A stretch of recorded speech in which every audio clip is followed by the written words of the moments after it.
Robert Hardy is an actor and author, the recipient of honorary doctorate degrees from Reading, Durham, and Portsmouth universities. He has played 4 Stratford seasons, 2 Old Vic seasons, and starred in many plays in the West End and in America.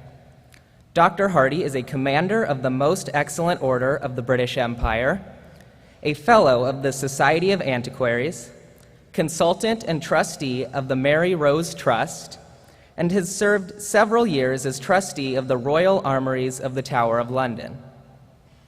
He has acted in a number of films, including Paris by Night, War and Remembrance, Sense and Sensibility, Mrs. Dalloway, The Tichborne Claimant, and 4 Harry Potter films. His work on television includes David Copperfield, Little Dorrit, All Creatures Great and Small, and Winston Churchill, The Wilderness Years. He recently played the title role in ITV's Churchill, The 100 Days That Saved Britain. Dr. Hardy is the author of Longbow, A Social and Military History. Now please join me in welcoming Dr. Robert Hardy.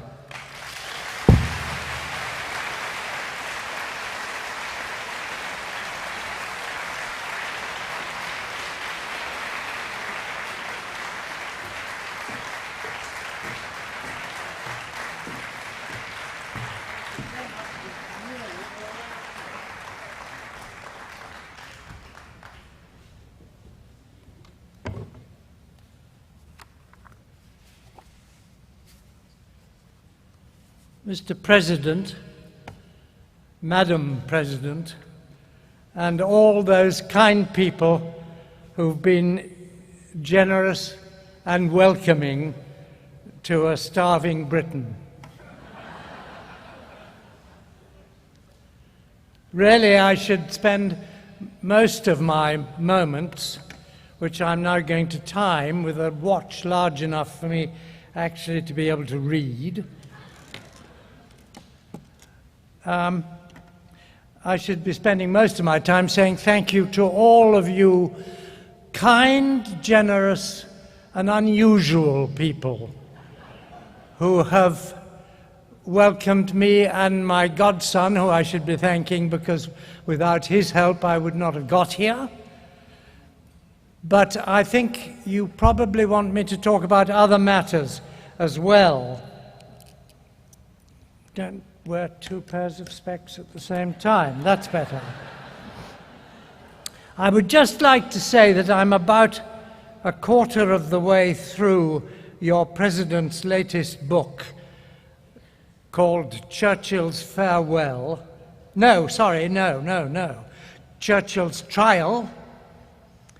And it seems to me that it is, so far as I've read, and I've done a very great deal of reading about Winston Churchill through the years, that it is the very best understanding of Winston Churchill and Winston's overall understanding of the past and his own present and his value for today for any future that may develop.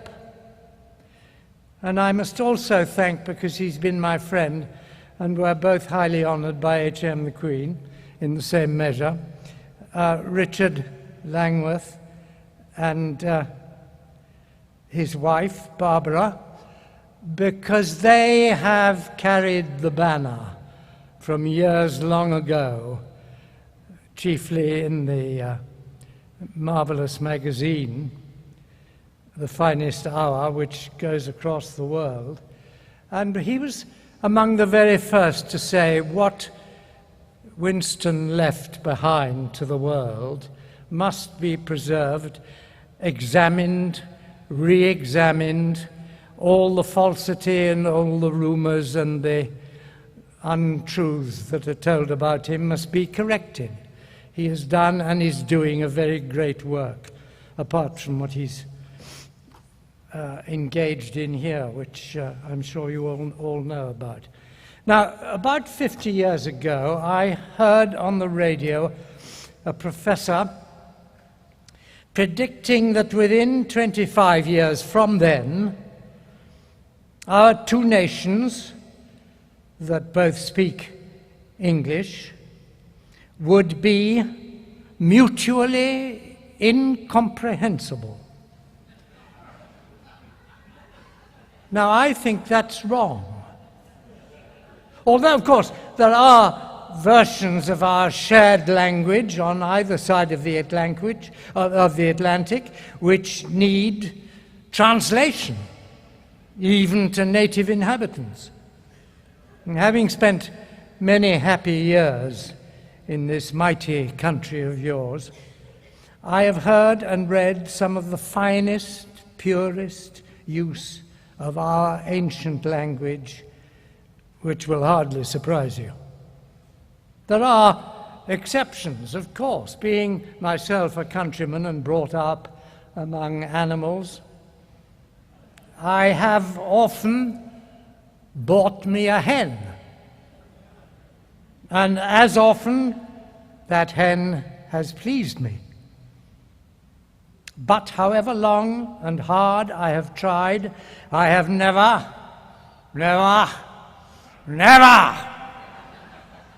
persuaded a British hen to go shimmy shack, shimmy shack.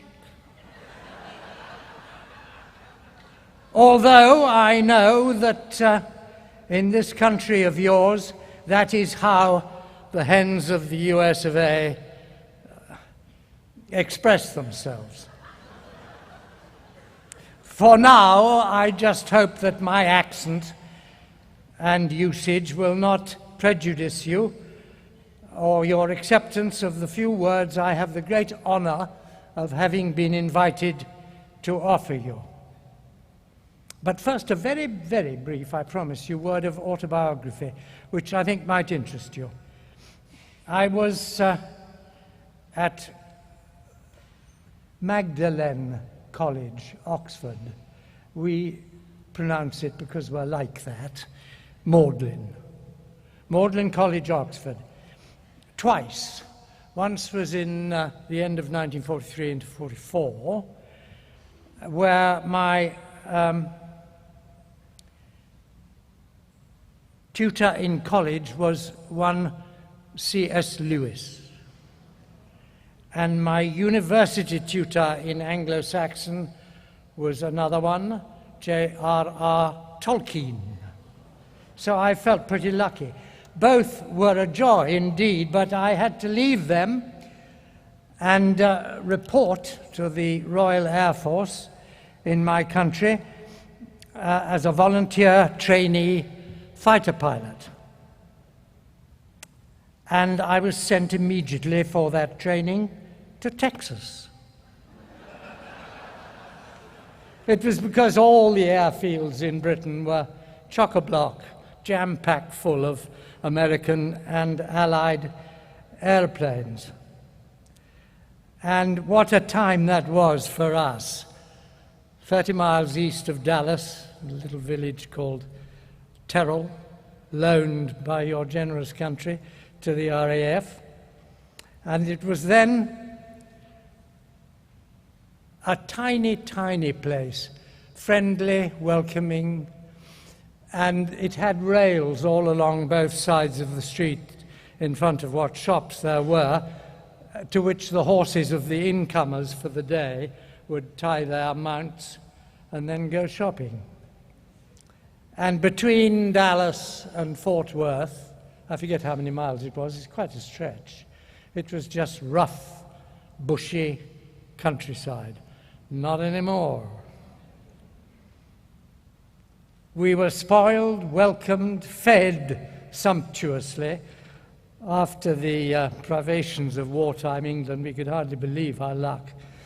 And eventually we returned home to await demobilization because you had dropped 2 atom bombs. So as a result of that impasse, I was never sent in action against the enemy. Thank you from the bottom of my heart.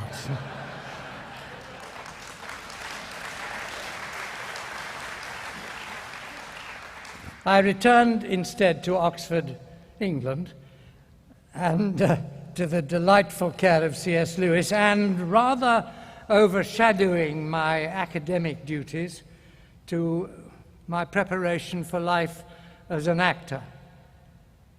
Now, I'm going to tell you, this bow tie I am wearing was one of Winston Churchill's.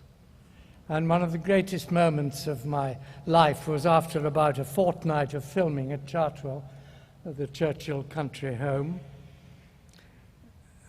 Grace Hamblin, who was a very close friend and secretary of the then Prime Minister, said, I think you ought to have this. And she opened a drawer and produced this and said, you're much better than I thought you would be. And it was a great, great award. And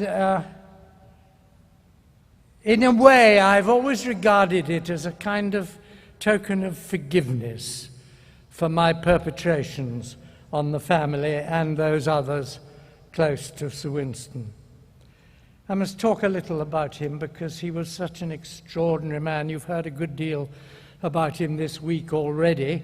But to me, he was the hero and the savior of my country. He took us, the nation, by the hand and led us through an abominably unpleasant time when we stood alone. And he used to speak on Sunday evenings, not every Sunday, but on Sunday evenings before the 9 o'clock news.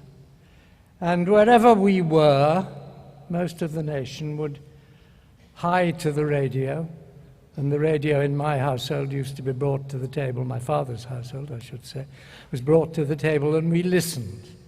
While with total honesty, not pretending anything was better than it was, he would tell us in those early days the most grievous and frightening news. But somehow he never let us collapse as we listened, and he never finished a speech without, in some fashion, raising our spirits, holding them in his hands, and pushing us forward to a future which would be bright, he said, and talked of sunlit uplands.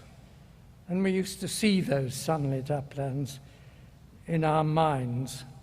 I met, by great good fortune, Winston Churchill twice. First time was in a club which my father belonged to, and for some reason Winston was there very briefly. And I was presented to the man. And I remember not very much about it, except that when I got out of the club, I felt an extraordinary sort of energy, almost electric, which I presume, looking back, came from him. And then I'll tell you a little bit more about the next time I met him, which was in the 50s. Richard Burton, who was a great friend of mine, was playing Hamlet at the Old Vic, and I was in the company playing with him. And he grabbed me before the curtain went up and said, "The old man's in front. Come to my dressing room the moment the curtain comes down, because he's coming to see us." So there we were, waiting in Richard's dressing room, and we had already heard, in fact, Winston, who sat in the front row, and whenever we got anything slightly wrong or made a cut with which he was not familiar, he would grumble. And his grumbling was of some measure, as you probably know. But there we were waiting in this dressing room, and we could hear him approaching down the corridor, grumbling to somebody. He wasn't really grumbling, he was just using that voice of his. And he came in and he said to Richard, "Your Royal Highness, I'm in dire need. May I use your lavatory?" And Richard said, "Sir, it's there." And he disappeared, and then he came back, and the first thing he said was, "Thank you, Your Highness. That's a great relief. I was intrigued by your Hamlet. I thought he was a very powerful young man, and I'm amused that he lasted so long without killing his unpleasant uncle." And then, after conversation and so forth, we escorted him down the corridor towards the stage door in his waiting limousine. And he was met by an aide who came towards him and, looking rather shocked, suddenly said in a whisper, "Prime Minister, your buttons are still undone." And Churchill said, "One!" He said, "I'm sorry, Prime Minister, but your flies are undone." And Churchill replied immediately, "Have no fear. A dead bird does not fall from its nest."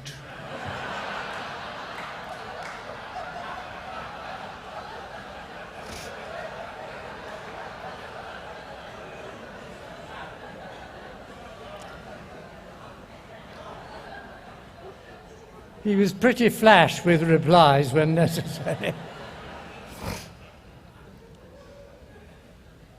I'm going to leap now ahead, because time runs, to round about 1978, when I was approached on the telephone by a great friend of mine, a film director called Ferdinand Fairfax. Those of you who saw any of the Wilderness Years this afternoon would know that he was the director. And he was telling me what he was doing and asked what I was doing, as we used to do frequently on the telephone. And he said, I'm burdened with this giant enterprise to make 8 hours of film, the story of Winston Churchill up to the war, through the Wilderness Years. And I was simply thrilled, because he was talking about my hero. And I said, oh my goodness me, who's going to play him? I really wanted to know. And he said, we haven't decided yet. So I said, I'll tell you what I'm going to do. I'm going to make you 2 lists. One on the left of people who I think, in my wisdom, could present him physically, and on the right, people who I know could approach his personality via the voice. So that's what I'll do. And he said, very kind of you. Thank you. I'll let you know what I think about those lists. So time went by, and then he rang again. And I said, tell me quickly who you've chosen, because it was very important to me to know who was going to venture upon this mighty ocean of playing Churchill. And he said, I asked him if any of those on my lists were those chosen, had contained one who he'd chosen, and he said, no, we haven't. And I said, well, who the hell have you chosen? Because my list was extraordinarily good. And at the top of both lists was Anthony Hopkins, who I said should have done it, and I still say today, should have done it and should do it. But the answer came down the telephone, we've chosen, and we've chosen you. And my response was not nearly as quick as Churchill's would have been under similar circumstances. We've chosen you, Prime Minister. Well, thank you very much. I said, you're mad. You are utterly beside yourself with folly.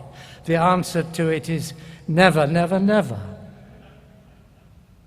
However, they laid siege to me and assailed my resistance time after time, and I have to say, lunch after lunch, at very good restaurants. And at one point, after a very, very long lunch and a great deal of flattery and misrepresentation, I feebly said, oh, well, if that's how you feel, I'll have a crack.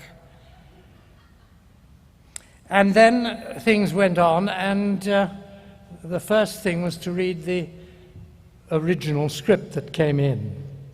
And it unfortunately had been written by a Scot, a very famous writer, a very good writer, but two things militated against him being adopted finally. One was that he was a Marxist, and the other was that he hated Winston Churchill. So he left by the back door, and another group came together, which was the director, the producer, and the absolutely wonderful and amazing friend of your president's, the great Martin. So they they said, you'll be free now for 9 months, and you'll have plenty of time. It's a good gestation period, work at it. So I did, and I had the great good fortune to possess at that time all the Decca recordings, which I don't know whether you've ever come across them, but they are 24 long-playing, old-fashioned stuff, of course, but long-playing, 20-minute sides, which all adds up to something approaching 500 minutes of undiluted Churchill. And I listened, and I listened, and the hours went by, and the days went by, and the weeks, and the months. And by the time the 9 months were nearly up, and it was, so to say, time for delivery, I really felt that because of hearing him from his earliest days in the hustings, with a rather high-pitched voice throwing it over the crowds so that they heard his political message, to the final recordings that he made of speeches that were never recorded. So my work listening included all the speeches that he made on the radio, some speeches that he made in public, and of course none of the speeches that he made in the House of Commons. Nowadays it would all have been recorded and one could get hold of it. Not then. But he re-recorded them for Decca, and he took a long time at Chartwell, well in his 80s, recording those speeches with a much growlier voice than he'd had when he first made them in the House of Commons. And I became absolutely obsessed by a sort of mantra, the mantra at listening to the flow of his voice. And then it wasn't his voice anymore, it was his thought. And through listening to his thought, I felt in the end that I knew quite a lot about him, that I had penetrated quite far into his extraordinary personality. So I felt braver than I had done. And I was even able, as a technical achievement, to tell what he had recorded before lunch and what he had subsequently recorded after lunch, because the tone had dropped again.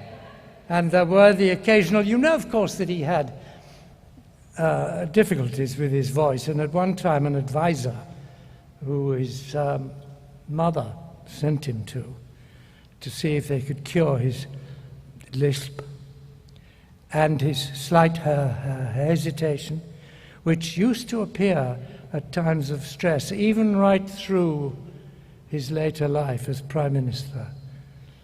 And this man said to him, "Well, you're getting on all right. I don't know what you're worrying about. The only thing is, you're obviously going to do very well in life, but just don't take on anything, and promise me you won't, that requires speaking in public."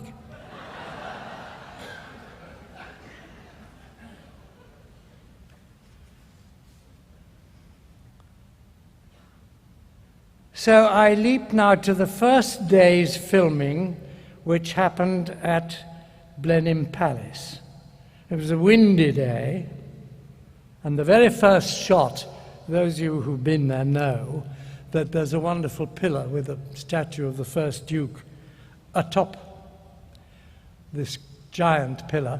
And the first shot of the day was a helicopter shot of the Duke And then the camera crept down the column to this dishevelled figure at the bottom in an old overcoat and a hat and a walking stick, who then turned round and walked slowly towards Blenheim Palace, his birthplace. And that was me pretending to be Winston. But the wind was up, and the first thing I heard after the words "action" was a frightful indrawn breath of a crowd of people. And looking round, which I shouldn't have done but did, I saw that the blades of the helicopter were within inches of the noble Duke's head. But the pilot was a smart man, and the next thing I saw was the helicopter tumbling away, and then we were all sent to have coffee or whatever, until the wind abated. And I sat with my back to the door of a sort of shack beside the palace where coffee was being served, in a padded overcoat with a hat on, a Churchill hat on. And the next thing I heard was a remarkable female indrawn breath, another one, the second of the day. And I looked round, and it was one of Churchill's wartime secretaries who, aghast, thought she'd seen a ghost. We became, she was, her name was Onslow, and she was a great friend of mine not very long after that happened. And we finally got that shot done, and a lot more filming at Chartwell. And it was a very bad winter. It was the winter of, I think, 79, 80. Thick snow, ice everywhere, crowds of the film crew in and out of the house, Chartwell, and melting snow inside everywhere. And the kind lady who'd given me, the kind secretary who'd given me this tie, called it the rape of Chartwell. Our presence there and putting it back to the 30s and that sort of thing. But one day, somebody whispered in my ear, "Mary Soames is here." And I thought, oh my God, I'm going to meet her. And we first met each other in the hall between one of Winston's, I think, best paintings of flowers in a silver vase on the left, and his rack of umbrellas and walking sticks to the right. And she looked me straight in the eyes, and I tried to look her straight in the eye, and she said, the bow tie's about right, he never could tie them. Oh, the suit's not bad. Oh, but this mess, she said, with real grief in her face. This is my childhood home, and look at it now. I said, would you like to come to my trailer on the front lawn and have a glass of whiskey? And she said, yes, immediately. So we went, and she opened up a bit. And at one moment, she said all sorts of nice and helpful things. And at one moment, she seized my right hand, which looked like that, with a ring like that on it, and said, "What's that? Where did you get that?" And I explained that it was a copy of the Churchill ring, which I'd had made by the Crown Jewellers with the Spencer Churchill crests on it. She said, "Oh, extraordinary. Is that the sort of thing that actors do?" And I said, well, if they're sensible, they do, yes. And that's not the end of it. I mean, I went to a dentist who knew about Churchill, your father's dentist, and he knew about the hole in the hard palate, and he made a plate for me so that I had all the time something to conquer, as Churchill had himself. She was amazed at that. And we got on very well. The whiskey was the winner. But time went by, and I suppose I got a bit better at it from time to time. And then Ferdinand Fairfax, director, came to me and said, look here, you never come to the rushes, those quick reviews the day after of what we'd filmed the day before. I hadn't the courage to go and see myself trying it on. And he said, I've got a half-hour piece made up of everything we've shot to date. You are going to come. I said, no, I'm not. He said, yes, you are. I said, okay, bottle of whiskey. Right, I'll be there. By the time that escapade was over, there was nothing in the bottle left.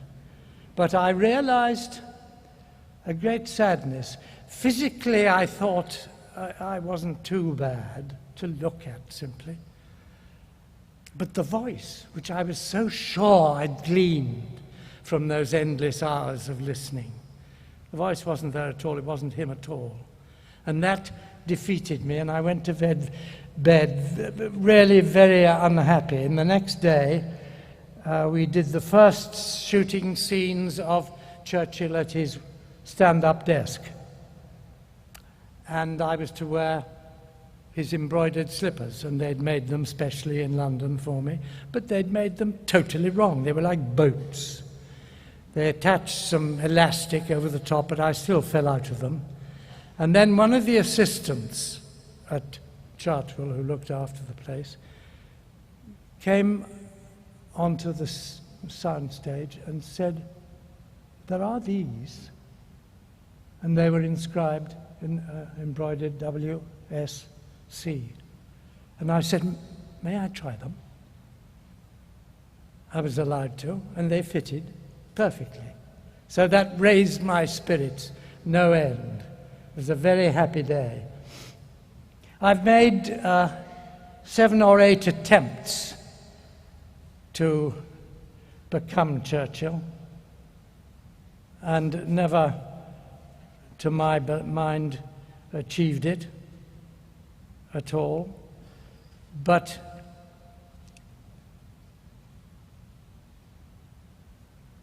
the best was to come, because years later I was approached from Paris and I was asked to play Churchill in a wonderful play called Celui qui a dit non, the man who said no, which was, you may guess, not about Churchill, but about, well, it was, but it was mainly de Gaulle. It was de Gaulle, Churchill, and the French resistance. An entirely French company, written by 2 members of the Académie Française, 2 Alains, Alain Decaux and Alain Peyrefit, who were both members of, as I say, the Academy. It was a magnificent script, absolutely wonderful. And there was I, a lone Englishman among the French. A dangerous position. It had been tried before and hadn't always been successful. Sometimes it was very successful.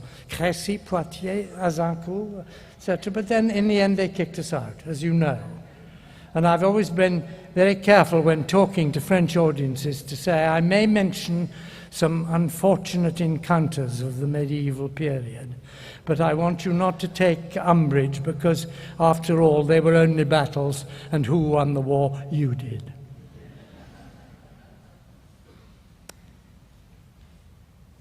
And this extraordinary time in Paris was the greatest time I ever spent on a stage anywhere. The play was quite wonderful. The production was unbelievable.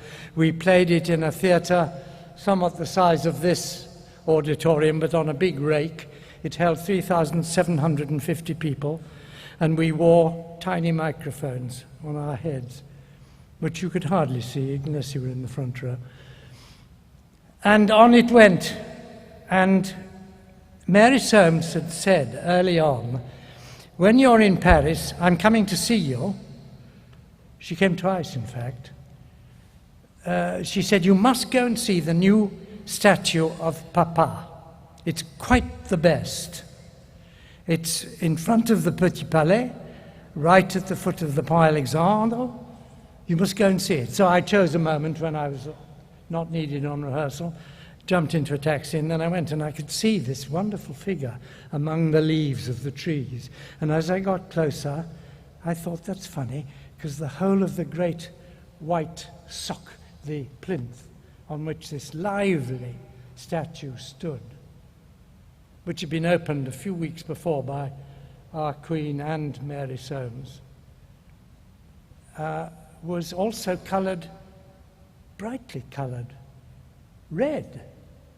And as I got out of the taxi and went up to it, I was appalled to read in still dripping heavy paint, scarlet paint, "L'assassin de Mers el-Kébir," the murderer of the French fleet at Oran. And I took some alarm at that sight. And I went back to rehearsal and I said to the great director, I said, this is rather frightening. He said, oh, you're right to be frightened, in French, of course. You may have quite a rough time when we open. You'll hear seats tipping up all over the theatre the moment you come on. They'll recognize you as Churchill, because I wore the appropriate Churchill thing, which everybody recognizes: black coat, striped trousers, hat. And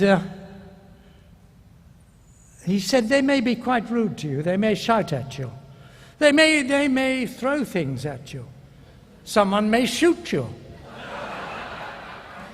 And I said, but I don't want to die. I'm here. He said, oh, but for an actor, what a way to go. That was Robert Hossein, one of the great French directors. It was a wonderful experience, that whole thing. In fact, there was all the time rapt attention in the theatre. So good was the play. But it was tough for friends, elderly friends and relations of my younger friends, who used to challenge Churchill. They hated everything that he did. The sinking of the French fleet was... And when Mary Soames came for the very first time, she said, may I say something about the way you play that scene with de Gaulle about the French fleet? You know, when that happened, my papa was so dejected. Mama said that she'd never seen him like that since the failure of the Dardanelles, when she thought he would die, as you heard from Mrs. Churchill yesterday. And again, they all thought he was really at the absolute end of desperation.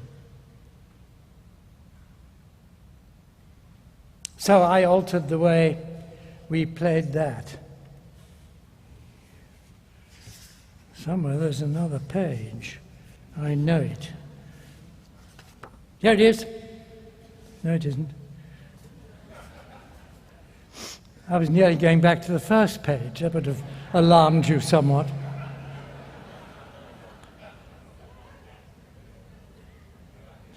The last little bit, because time's going on, and if you're rash enough to risk questions, you're very welcome, but I probably shan't have the wit to answer them. So I've brought the speech that Churchill gave in the House of Commons on his presentation on his 80th birthday. So I could do that instead, if you didn't want to ask any questions.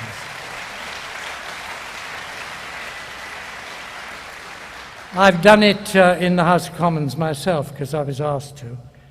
But the final thing was, because I'm often asked, do you think you ever succeeded as Churchill? And I always snap, no, I know I didn't. But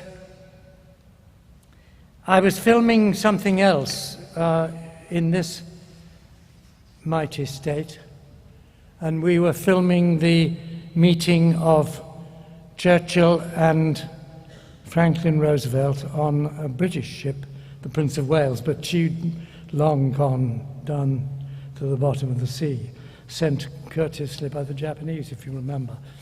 But your Navy had kindly lent USS New Jersey, a rather bigger ship, but very much on the same model. And she was in San Diego Harbor, and I was all dressed up. The difference between playing Churchill, or trying to play Churchill, in England and playing it in the States is miraculous. In England, I just shaved my head back and had no makeup and said, as it were, to the English public, "I'm Winston Churchill." And they said in their manner, "Go on, prove it." But when I got to America for the first film about him that I did here, I was in makeup for between 5.5 and 6 hours every morning, because they built Churchill on my face, and I was hidden inside it, really unable to come out at all. But I did look like Churchill, there was no question. I was dressed like Churchill in a Trinity House jacket and cap with all the right bits on it. And eventually the American crew, the caller man, came and said, "Mr. Hardy, we're ready for you on the ship." So I followed him down the dockside past this majestic clipper brow. And for all the world, I wanted to stay there looking at that all day and not go on a step further. But on I went and got to the great companionway that led up to the ship's entry. And there at the top I could see 2 or 3 extremely smartly dressed young naval lieutenants. And when I got to the top, the brightest of them stepped forward and said, and now this is how one judges one's performance, you see, stepped forward and he said to me, "No need to ask who you are, sir. Welcome aboard, Mr. Roosevelt."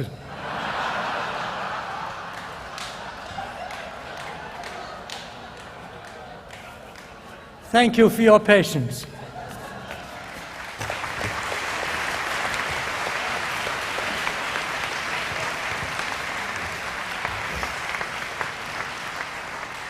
Now then, the agonizing question.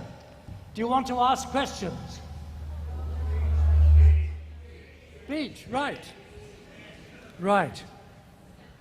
November the 30th, 1954. Presentation from both Houses of Parliament, Westminster Hall. This is to me the most memorable public occasion of my life. No one has ever received a similar mark of honor before. There's not been anything like it in British history, and indeed I doubt whether any of the modern democracies has shown such a degree of kindness and generosity to a party politician who has not yet retired and may at any time be involved in controversy. It is indeed the most striking example I've ever known of that characteristic British parliamentary principle cherished in both Lords and Commons: don't bring politics into private life. It is certainly a mark of the underlying unity of our national life, which survives and even grows in spite of vehement party warfare and many grave differences of conviction and sentiment. This unity, I believe, is the child of freedom and fair play, fostered in the cradle of our ancient island institutions and nursed by tradition and custom. I'm most grateful to Mr. Attlee for the agreeable words he's used about me this morning, and for the magnanimous appraisal he has given of my variegated career. I must confess, however, that this ceremony and all its charm and splendor may well be found to have seriously affected my controversial value as a party politician. However, perhaps with suitable assistance, I shall get over this reaction and come round after a bit. The Leader of the Opposition and I have been the only 2 Prime Ministers of this country in the last 14 years. There are no other Prime Ministers alive. Mr. Attlee was also Deputy Prime Minister with me in those decisive years of war. During our alternating tenure, tremendous events have happened abroad and far-reaching changes have taken place at home. There have been 3 general elections on universal suffrage, and the activity of our parliamentary and party machinery has been absolutely free. Mr. Attlee and my monopoly of the most powerful and disputatious office under the Crown all this time is surely the fact which the world outside may recognize as a symbol of the inherent stability of our British way of life. It is not, however, intended to make it a permanent feature of the Constitution. I am sure this is the finest greeting any member of the House of Commons has yet received, and I express my heartfelt thanks to the representatives of both houses for the gifts which you have bestowed in my name. The portrait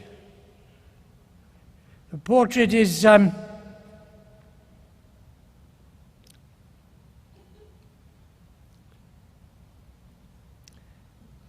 powerful example of modern art.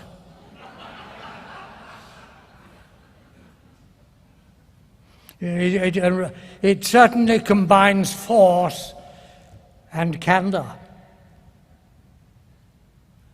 These are qualities which no active member of either house can do without, or should fear to meet.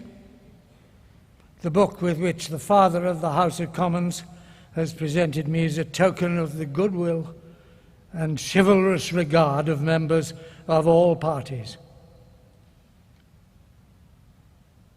I'm very glad that Mr. Attlee described my speeches in the war as expressing the will not only of Parliament, but of the whole nation. Their will was resolute and remorseless and, as it proved, unconquerable. It fell to me to express it. And if I found the right words, you must remember that I've always earned my living by my pen and by my tongue. It was a nation and race dwelling all round the globe that had the lion heart. I had the luck to be called upon to give the roar. I also hope that I sometimes suggested to the lion the right places to use his claws. I am now nearing the end of my journey. I hope I still have services to render. However that may be and whatever may befall, I am sure I shall never forget the emotions of this day, or be able to express my gratitude to those colleagues and companions with whom I have lived my life for this superb honor they have done me.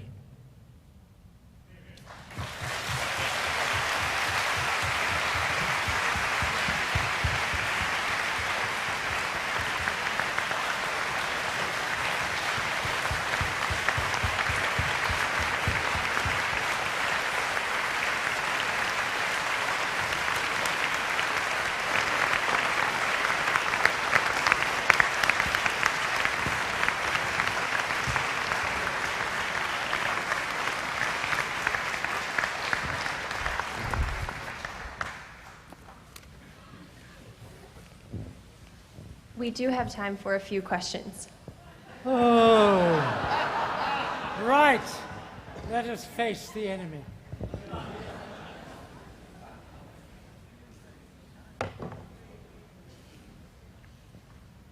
Any questions? We have a program on the radio at home. I see a hand up there. Called any questions? Am I first? Oh, good.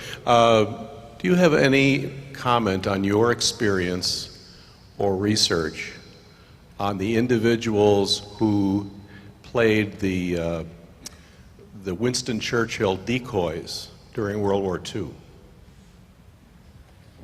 Who played? Oh, They, the they- doubles. the doubles, No, yes. that's a question which I turn immediately to Richard Langworth, the Bannerman. Microphone.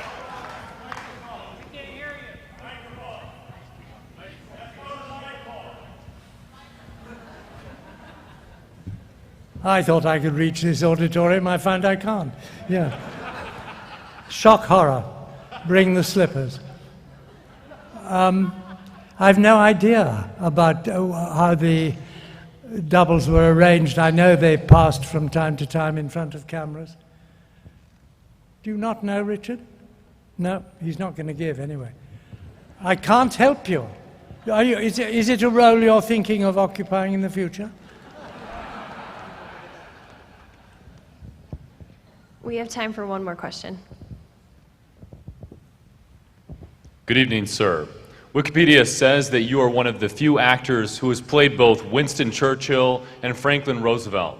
I was just wondering if you could comment on the differences between the role and how you prepare to play Americans. I first played an American in the West End in the Caine Mutiny Court Martial. There were one or two Americans in it, particularly the lead actor, wonderful, wonderful man, whose name, because of my age, I have now lost for the moment. It may come back. I was playing the rather spoilt young lieutenant, naval lieutenant from the East Coast. And I thought, oh, I can manage that. I was simply terrible. I never could do, I was of that generation who could not do American. Nowadays, most of our actors come over to this mighty country and do a fair job as Americans, I think. But I never could manage it at all. Has that answered your question? It hasn't really. Could you repeat it?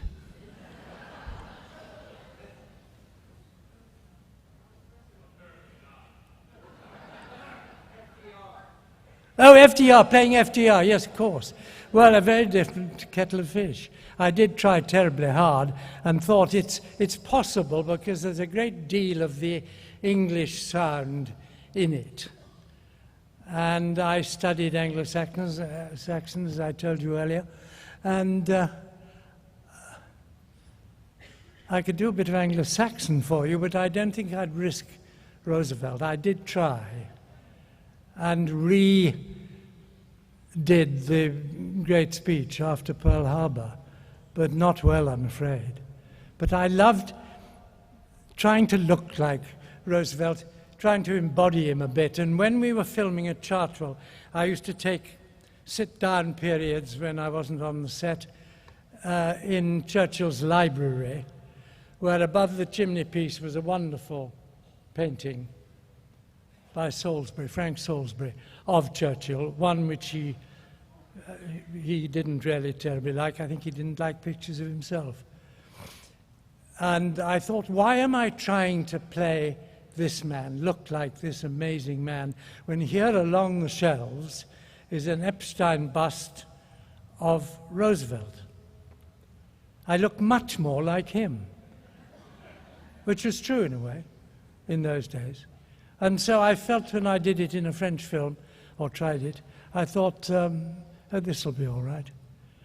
But I don't think it was very good. But I never think I'm very good, actually, so, which is the right side of wisdom.